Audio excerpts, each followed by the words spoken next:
Ta-da!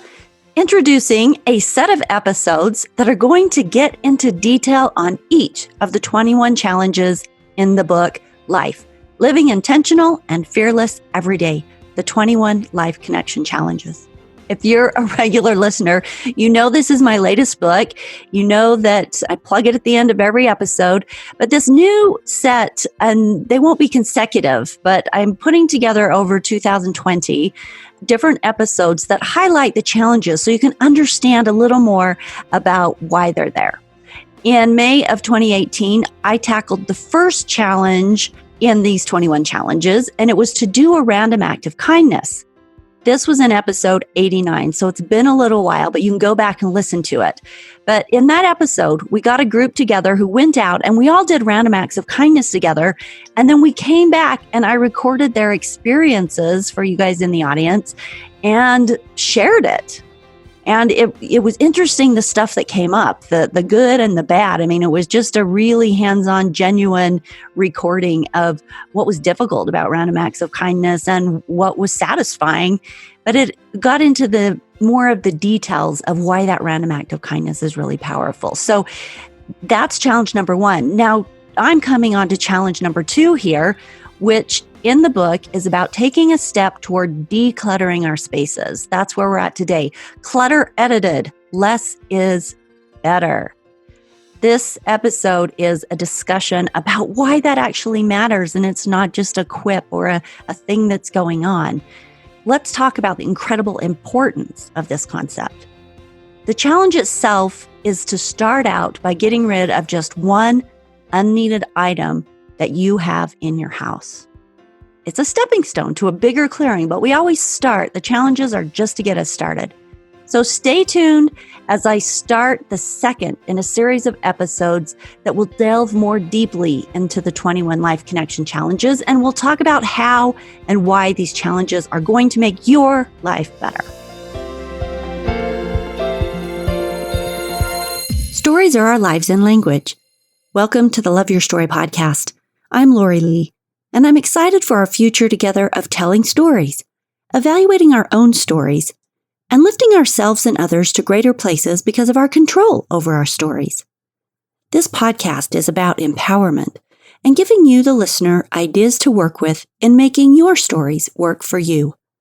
Story power serves you best when you know how to use it.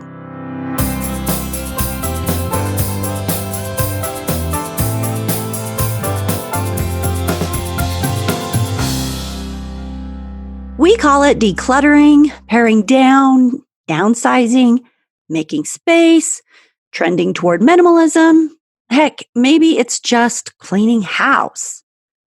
The trend with the millennials is to own less so that they can do more, move faster, have more freedom, save money by needing less space, and create a smaller carbon footprint.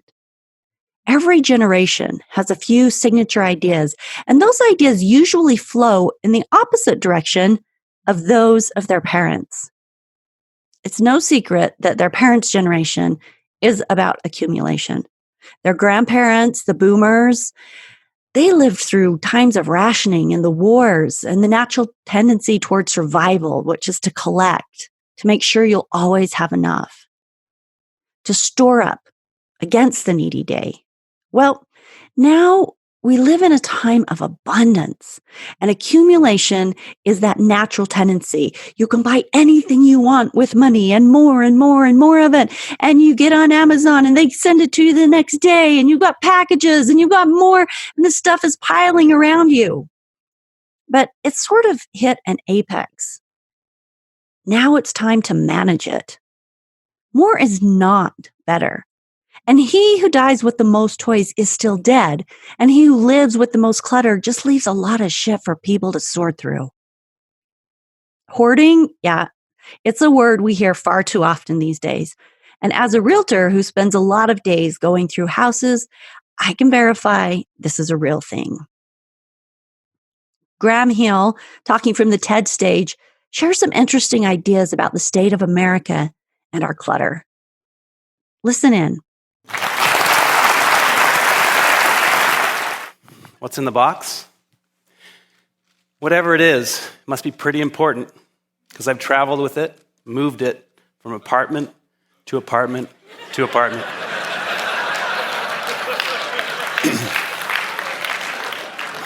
Sound familiar? Did you know that we Americans have about 3 times the amount of space we did 50 years ago? 3 times. So you'd think with all this extra space, we'd have plenty of room for all our stuff, right? Nope. There's a new industry in town, a $22 billion, 2.2 billion square foot industry, that of personal storage. So we've got triple the space, but we become such good shoppers that we need even more space. So where does this lead? Lots of credit card debt, huge environmental footprints, and perhaps not coincidentally, our happiness levels flatline over the same 50 years. Well, I'm here to suggest there's a better way, that less might actually equal more. In my book, Life, Living Intentional and Fearless Every Day, challenge number 2 is to choose at least one unneeded item and get rid of it. It's that simple. I've already mentioned it. But at any given moment, I want to point out that there's a good chance that we have clutter around us. Maybe it's that gaggle of water bottles being thrown from side to side in the back seat of your car as you turn corners, or the stuff on your kitchen cabinets that's successfully hiding the surface that you could be actually using to cook on. What about your office or the garage that you can't actually park a car in? Often we've become so used to our clutter, we don't even see it anymore. That's a scary space. But I want to challenge you here to look a little closer. Why? If you start cleaning up some of the external clutter, you'll notice that internal clutter disappears as well. This challenge is important on many levels. There's a freeing of energy that takes place when we release our hold on material items. This freeing of energy translates into our mental state in far deeper ways than we even realize. I shared this in an earlier episode, but in my late 20s, my husband and I sold our home. We packed all our belongings into storage shed so that we could hop in a trailer and travel for a year, hitting all the national parks. Well, despite being hundreds of miles away from all of my things that I used in a home, I can verify that there was an energetic tie to my stuff. It was always there. I knew where my stuff was. I could feel it. There was just a tie. We have a connection to our belongings, a real connection. And this is great because our things are there to serve us, to help us do what we want and need to do. But too often we forget the part where we let go of them, where we let them move on to help someone else when they've accomplished their time with us. And instead, it seems to just become more about what can I control and what can I claim and what can I store up against maybe that someday. Julia Cameron said, quote, "When we clear the physical clutter from our lives, we literally make way for inspiration and good, orderly direction to enter," unquote.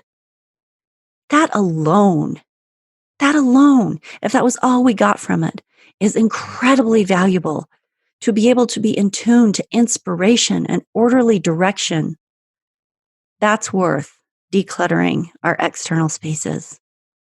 Challenge number 2 in the 21 Life Challenges isn't just about keeping a tidy home. It's about taking a step on the path to freeing our energy and our hearts and our minds. Let's talk about an important fact. More stuff does not equate with more happiness. I think oftentimes that we collect because we think if we have more choices, that we'll be happier. But the paradox is that the more choices we have, the more paralyzed we become. Why does Five Guys Burger Place do so well? Could it be because they only have a few choices? You can buy a burger and fries and a milkshake, and that's basically your choices. And in proving some of Barry's research, I can verify that those large menus frustrate me. They prolong my decision making, and they often leave me with regret. Have you noticed that in your own life? So this research that I'm referring to It comes from Swarthmore College psychologist Barry Schwartz. He's the author of The Paradox of Choice. And he said from the TED stage that the results of too many choices creates paralysis, reconsidering our choices and the opportunity costs with those, which reduce our happiness. It's a really good talk, but he points out that it creates an escalation also of our expectation, because when we have lots of choices to choose from, that we expect whatever the final choice is to be fantastic, to be perfect. If we have more choices for things, we have higher expectations, which really brings about less satisfaction. If we are collecting and keeping and storing and hoarding to create happiness for ourselves, we're on the wrong path. Note that. Okay, so where do we start? This is going to come up a couple times here because we want to put thought to action. Here's a tip from ideas.ted.com. They say, quote, "Have you ever looked in your kitchen cabinets and wondered why you have so many mugs or cups, yet you use so few of them? Pick out the ones that make you the happiest, because some choice is better than no choice, but too much choice complicates and clutters."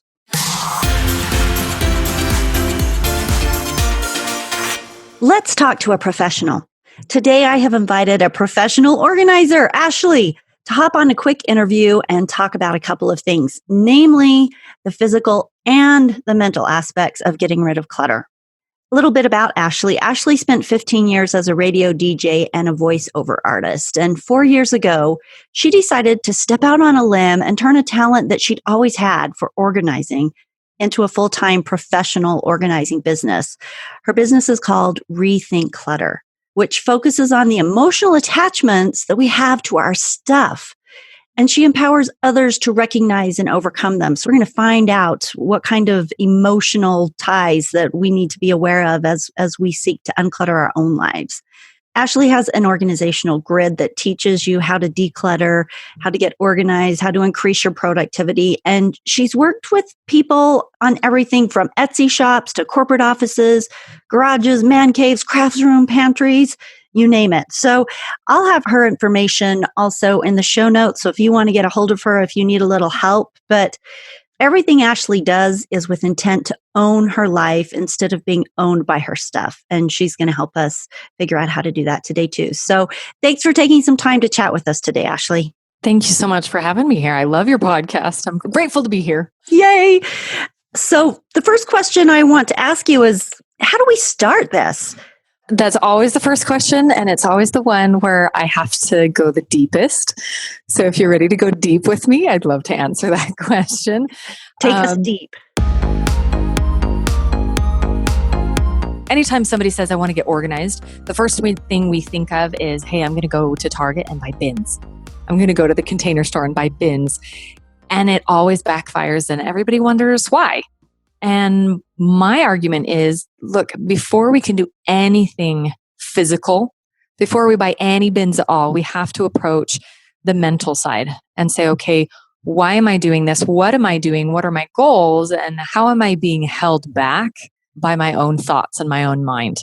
And so in my experience, there are 5 different things that hold us back from being able to let go fully and have that purposeful ownership that we really want to have. So number 1, quickly, and it's not an emotion in and of itself, but it's the emotional ties that we have to time is number 1. So, I don't have time to deal with this right now. I'll wait until later. And then it just piles up and piles up. Or I need to take time. I just had a loss or I just had a big change. And I need to be able to take the time to make sense of my world again and look at some of those things that remind me of memories. Number 2 is nostalgia. For those people who say, oh, this is just so meaningful. There's no way I can get rid of anything because everything is so important to me. What we have to be cautious for, though, is there is fake nostalgia. Nostalgia has to do 2 things. It has to make us happy and it has to connect us with something greater. If it doesn't do those 2 things, that's not real nostalgia. And we have to be really careful to find a true nostalgic item. And that's a true treasure that we want to save forever and always. And if it withstands the test of time that we already talked about, then great. Can I share 2 examples of that before we get Yes. too far away? So just to make sure that I'm on point here. So my husband, not to call him out, has lots of piles of mail, right? And really that he just gets them and piles them and piles them and piles them because of the time thing of, I don't have time to go through this, but probably at some point I should look at what my insurance company wants to say to me. Right. And then pretty soon he's got boxes of this stuff. Like, just go through it like when you get it, then it's only 3 or 4 pieces a day, but that's not how he works. So, what would you say to him? Reevaluate how much time you think it actually takes you to go through mail. And just because you open it doesn't mean you have to deal with it right now. It just means that you're filtering. So if you take the time to go through the mail right now, a stopwatch. One of the reasons why we don't actually get in and do things is, it takes me 20 minutes to unload the dishwasher. I hate it. I'll just wait until later. Well, really, if you time yourself, every time you unload the dishwasher, it takes you 3 minutes. I know, right? Well, I just had an incorrect time association with this task. And so that's where I would start with somebody who said, I just don't have time. I just don't have time. Well, really, how long does it take you to open the mail? It might take you a long time, but if half of it is junk mail, then you take 3 minutes now to sort through what's junk and what's not. And then when you have the time set aside to go look at all of your bills or what your insurance company has to say, then you can take the time to really dig into something deeper, but really create a correct time association with whatever task you need to do.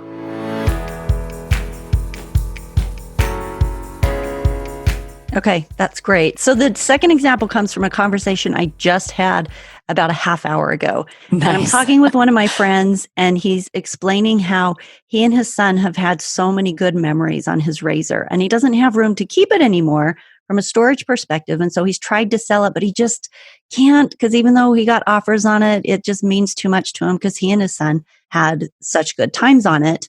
And I said, great, well, let it stay there until it feels like it's time to move on. And he said, but I just don't have room to store it either. And, and he laughs at himself a little about it. And he said, in reality, I know that the memories have been made. I know that relationship with my son has, been built through those years of working on the razor and riding on the razor. And, that this recreational vehicle has been a great catalyst for building this. But now he doesn't have the same interest in it, and I don't have room to store it. So it's kind of hard for me to let go of, but I know that it's kind of almost served its time. What would you say to him?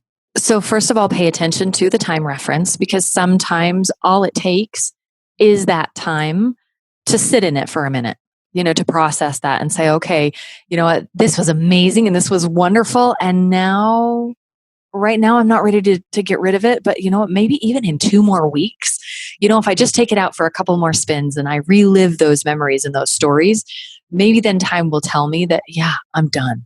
And that's okay. And we shouldn't feel guilty about that. One of the things, though, if push does come to shove and we need to get rid of something before we have been able to take the time to process, one of the things we can do is start writing down the stories and recognize that it's the story that is the valuable thing. The thing itself only helps us recall the stories, but it's the memory and the time and the people that is really what we're after. And so if we have to get rid of the thing for whatever reason, connect again with the people. Call them up and say, hey, do you have 5 minutes to remember this time with me? So just take 5 minutes. That's it. I just need to think about this right now for 5 minutes. And that's it. It doesn't have to be a 2-hour walk down memory lane. It's just, hey, reconnect with the person with whom you made the memory so that those memories stay fresh and stay alive without needing the actual object to help you remember that. Sure. And I really like the idea of the writing it down, because then you do have something concrete also, not just the conversation, but something concrete of the memory is in something concrete, even if it's just a page. Exactly. Oh, exactly. Thank you. Okay.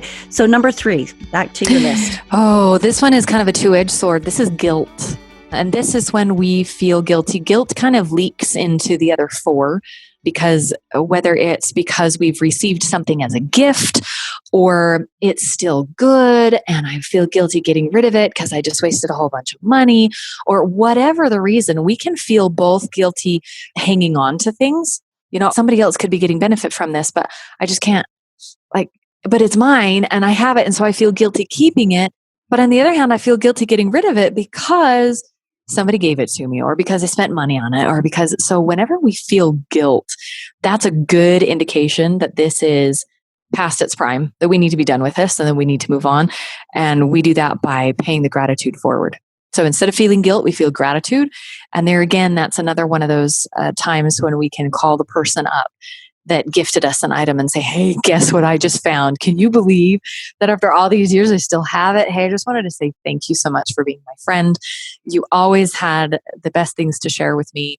I obviously don't need this anymore. If you'd like it back, I'd be more than happy to send it to you. But really, I just wanted to call and say thank you, that I so appreciate your friendship, and make it about the person rather than the thing. It was the thing that sparked the memory, but it's the person that makes you the most grateful. So reconnect with the person and then get rid of the thing and stop feeling so blasted guilty.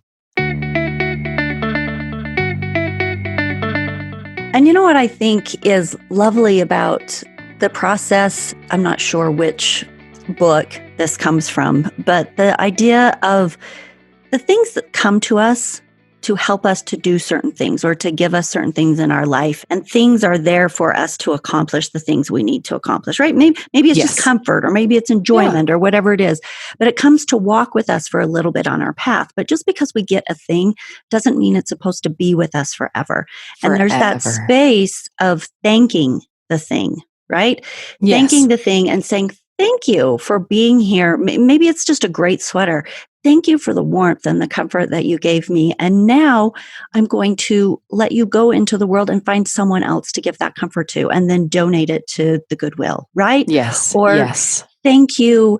You know, maybe it's like you say, a gift that somebody else gave you. Thank you for sharing the love of that person with me. And thank you for, whatever service it gave you. And then you set it free to go into the world and do whatever is next on its line, help whoever else it can help, or be with whoever else it needs to be with. And I think that by doing that, it's also a tool that allows us to let go of things with a sense of gratitude, and also with the sense that it still has another purpose out there that it needs to go do, and you're allowing it to do that. It makes it easier to let go. I think that's the forgotten side of gratitude, is that we can be grateful for something that we have had and say, you know what, that came to me at exactly the right time in the moment that I needed it most. I'm done with it now, so I can move on. But the forgotten side is that somebody else can be grateful for the same thing.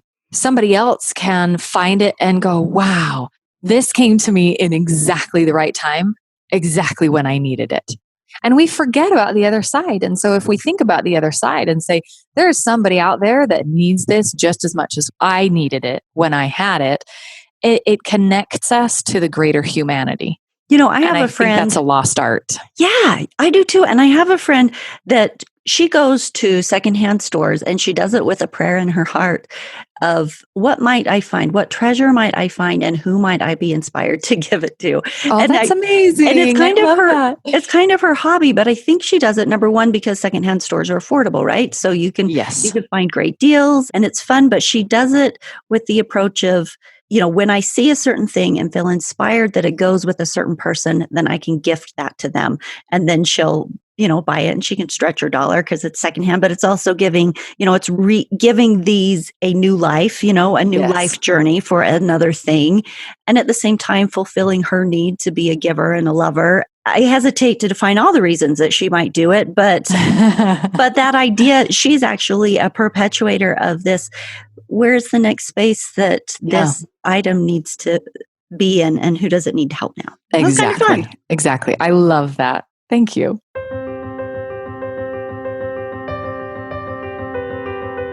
So the next one is really big because we hear it in so many different ways, and I call it perceived value. So something that we think has more value than what it actually does. And we could make a long list of how it sounds, from, well, I spent a lot of money on this, to my kids are going to want this someday, to whatever it might be. It sounds like a lot of different excuses, but it really comes down to perceived value, how much value we put into this. And I don't care what the value is. We need to take a step back and say, what is the value for me? Is the value in selling it and actually trying to recoup some of the money? Okay, well, I have to try to remember then that I'm not going to be able to include nostalgia in the value of this object. So I can't overprice it. Is the value in giving this to my kids and seeing their face light up when they get this 20 years from now? Great, but are they even going to remember it 20 years from now? Is the value actually using it now with your children, creating memories now with your children, so that whatever pieces you might save, out of an old tea set, even if you only have one little chipped saucer left, when you gift it to them in 20 years, they go, "Oh, Mom, you kept this," because they have memories of it with you. So what is the actual value of this object? Is the value gifting it to somebody who can use it? Is the value just getting it out of your house so that you have room to work and cope? What is the value of the object, and how can you proactively attain the value? So stop seeing just dollar signs around the house and start saying, okay, what value does this actually have for me?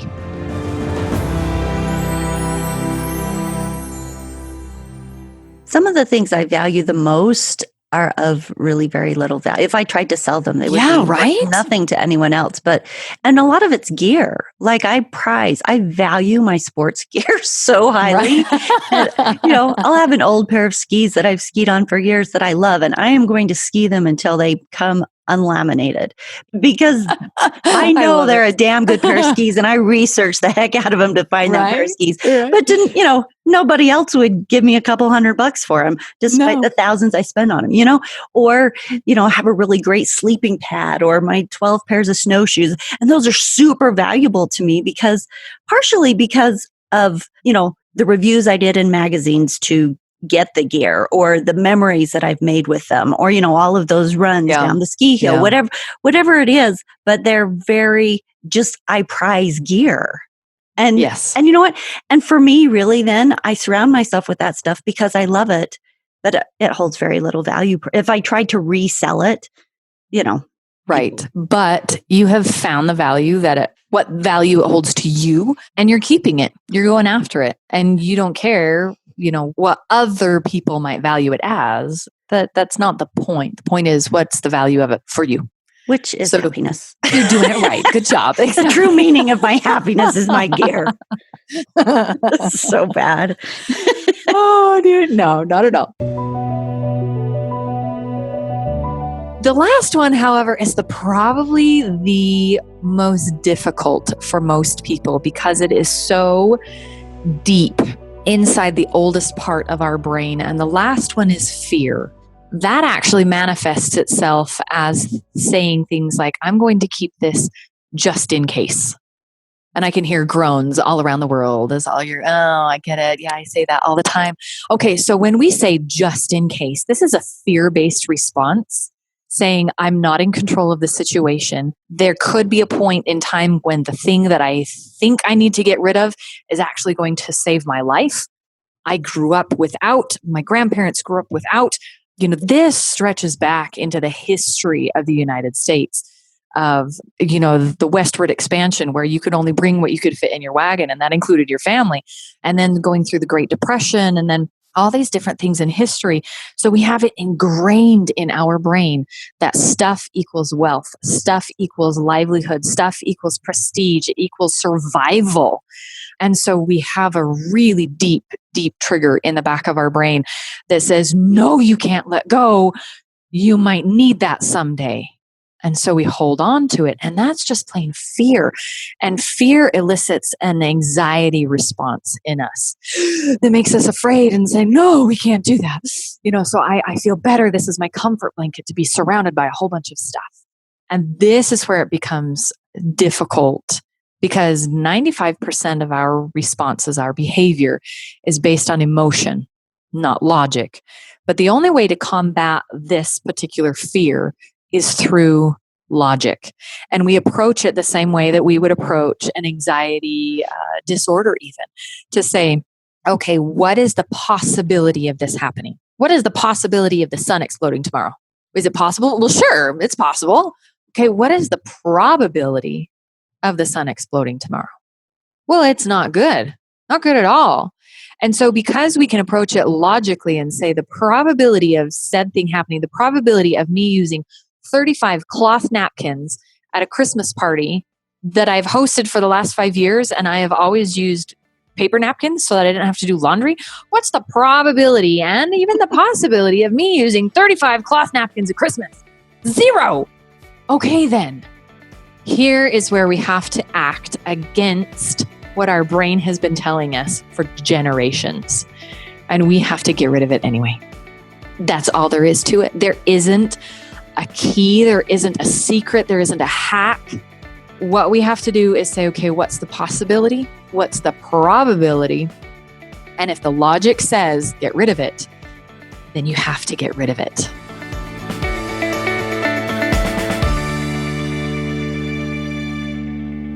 So here comes in. Yes, here comes in challenge number 2 of the 21 Life Connection challenges, which is get rid of one thing. You have to start somewhere, right? Yeah. And just what you said, face that fear, let it go, let one thing go, and see if you live through it.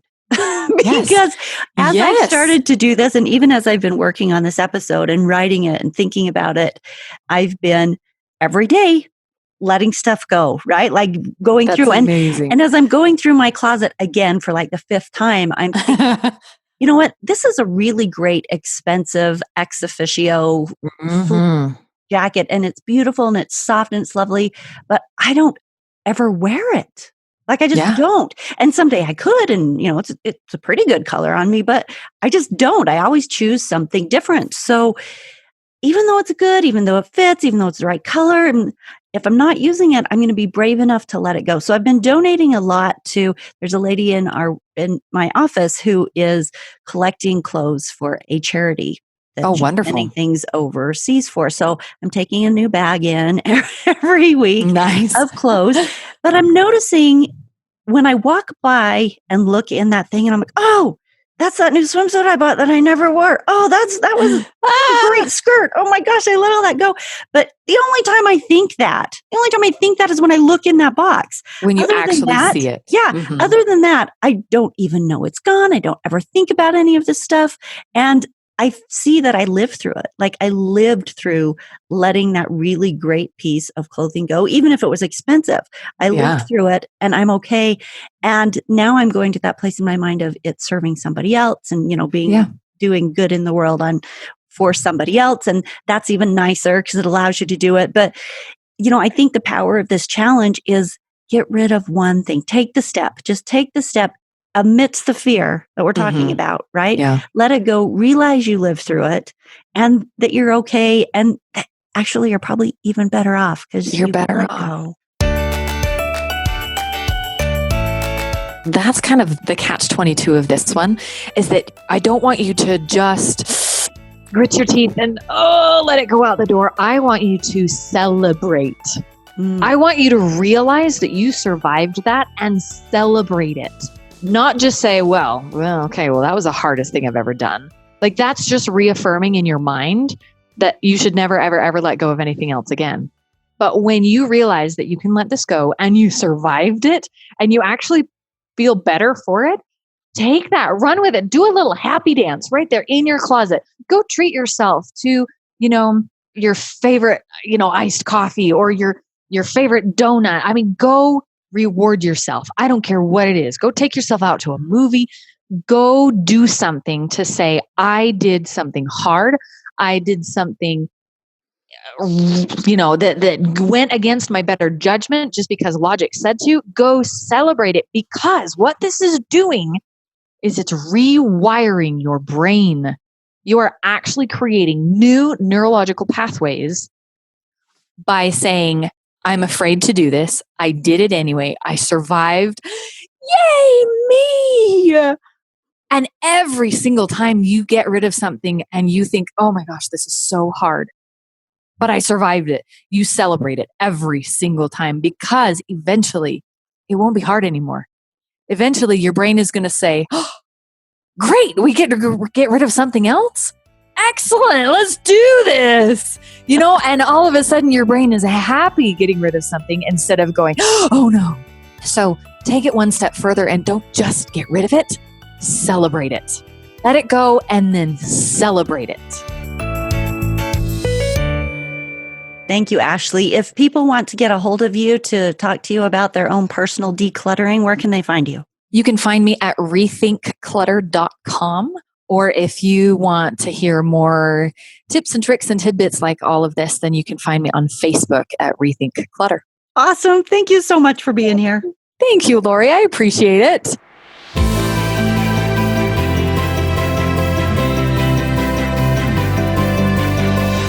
So here's another thought as we get ready to bring this to a close. You folks out there who have some serious clutter issues may not want to hear this, but it's a proven fact that people's emotional upheavals can manifest themselves in how they keep up their surroundings. So if your surroundings are a little rough, it may be an opportunity to consider what type of mental clutter might need to be unpacked in your heart and mind. So there's a professional organizer, her name's Star Hansen, and she says, quote, "Clutter is an external demonstration of our internal storms," unquote. I bring her quote in and I bring this thought in just as an idea. Let your clutter, people, inform you of your internal state. Use it as a way to sort of take stock. And sometimes it's a hard thing to look at. You don't want to, look around you and go, oh my gosh, the inside of me must be a mess. But use it just as it to inform yourself. And if you're seeing that there's a lot of clutter around a certain space in your house, think about what is it about that space that elicits clutter? And then start that work of letting go, following some of these 5 steps that Ashley has talked to us about. If they are helpful to you, find the ones that are helpful to you in being able to let go mentally and physically. I hope today's episode has shed a little light onto the importance of editing our clutter. And on challenge number 2 of the 21 Life Connection Challenges, please hop on the website, share your comments and experiences under this episode. I'd love to hear your thoughts because everybody has different thoughts and experiences with this idea of what they surround themselves with. That website is loveyourstorypodcast.com, and you can click on each episode that we've done, all 160 plus episodes, and then underneath there's a space where you can comment. So if you've got some comments and ideas that you want to share about it, I'd love to hear them. Thank you. This week's challenge is, of course, to get rid of at least one thing that you don't love that is cluttering up your closet, your cabinet, your desk, or your car. Take a step toward freedom and a cleaner joy. I'll see you in 2 weeks on the next episode of the Love Your Story podcast.